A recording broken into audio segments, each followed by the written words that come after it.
Hello everyone, my name is Neelam Chand. मैं actress में पंजाब में काम करती हूँ। अब तो भी जान गए होंगे आप मुझे। ओके, तो आज मैं बात करने वाली हूँ उन लड़कियों की जो एज अ फ्रेश मॉडल काम करती है पंजाबी म्यूज़िक इंडस्ट्री में। सच बताऊँ, बहुत बुरा हाल है यहाँ पे, बहुत ज़्यादा। यहाँ पे मॉडल को ना आर्टिस्ट नहीं समझा जाता, यहाँ पे समझा जाता है माल। ये सोचते हैं अच्छा ये लड़की है, पक्का इसका ना डायरेक्टर के साथ चक्कर होगा या उसको जानती होगी ये, तब उसको ये काम मिला है। और सच्चाई कुछ और ही होती है, सबको पता है। अगर किसी की फेस वैल्यू है तो उन पे तो कोई उंगली उठाता नहीं है, उनके तो सब इज्जत करते हैं।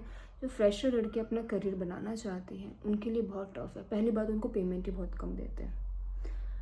मैंने तो ऐसे भी देखे आर्टिस्ट, थिएटर आर्टिस्ट देखे हैं कि जो 2000-3000 में काम करती हैं। भाई मैं समझ नहीं आता क्यों करते हो, क्यों नहीं अपनी वैल्यू करते हो। अब ये सोचते हैं कि हम इतने, मतलब लड़कियों की सोच यही होती है कि हम 10-12 गाने करेंगे, उससे हमारी फेस वैल्यू बन जाएगी, फिर हम बड़े सिंगर के साथ, बड़े प्रोडक्शन के साथ हमें काम मिलेगा। भाई ऐसा नहीं होता, नहीं होता। कोई भी प्रोडक्शन हाउस जब किसी लड़की की फेस वैल्यू नहीं होती तो उसको वो काम क्यों देगा? उनको क्या फ़ायदा है? कोई फ़ायदा नहीं है उनको। तो मैं सिंपल से इतनी बात कह रही हूँ, जिनके साथ लड़कियाँ काम करती हैं ना एज अ लीड, तो वो होते हैं न्यू प्रोडक्शन हाउस। और न्यू प्रोडक्शन हाउस के बजट कुछ नहीं होते, तभी तुम्हें इतना कम बजट देते हैं वो। और वो तुम्हारा ज़्यादा यूज़ करते हैं, आपसे 16-16 घंटे काम करवाते हैं। मैंने तो भी खुद भी एक्सपीरियंस किया है। पेड़ के नीचे बिठा देते हैं, आपकी पड़ोसियों के यहाँ चेंज करवा देते हैं। शुक्र मेकअप आर्टिस्ट प्रोवाइड करता है, अदरवाइज़ कपड़े भी खुद करने पड़ते हैं। इतने आपके ज़्यादा, मैं क्या बोलूँ, बुरे हाल हमेशा मैं बोलती हूँ। एक होता है हार्ड वर्क, एक होता है स्मार्ट वर्क, पर हम लोग करते हैं एडजस्टमेंट। हम एडजस्टमेंट को हार्ड वर्क समझ लेते हैं। एडजस्टमेंट हार्ड वर्क नहीं होती डार्लिंग। सिंपल सी बात है, अपनी वैल्यू करो कि मैं इतना चार्ज करती हूँ, ठीक है, करना है करो, वरना कोई बात नहीं। हमारे पास और भी प्लेटफॉर्म्स हैं। हमारे पास सिर्फ पंजाबी इंडस्ट्री नहीं, हमारे पास हिंदी फिल्म इंडस्ट्री भी है, हमारे पास और भी इंडस्ट्रीज़ हैं। तो काम के पीछे इतना नहीं होना हमने कि काम के गुलाम बन जाओ। काम की पूजा करो पर गुलाम मत बनो, अपनी वैल्यू करो। अगर तुम अपनी वैल्यू करोगे ना तभी दूसरे वैल्यू करेंगे।